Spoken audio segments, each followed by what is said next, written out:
Dalawang individual ang naaresto ng mga tauhan ng Batangas PNP sa magkahiwalay na operasyon laban sa ilegal na droga at paglabag sa batas sa pagmamay-ari ng baril.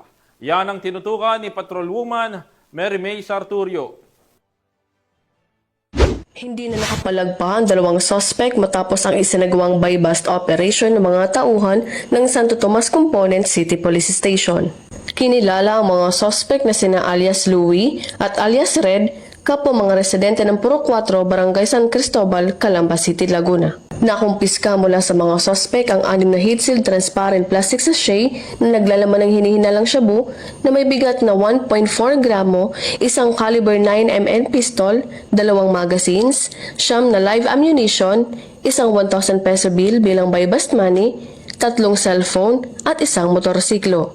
Kasalukuyang nasa custody ng Santo Tomas Component City Police Station ang mga arestadong akusado para sa dokumentasyon at tamang disposisyon.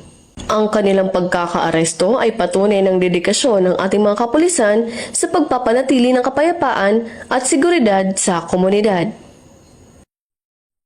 Mula rito sa Calabarzon, ako ang inyong Police News Network Correspondent, Patrolwoman Mary May Sarturio. Alagad na batas, tagataguyod ng balitang polis.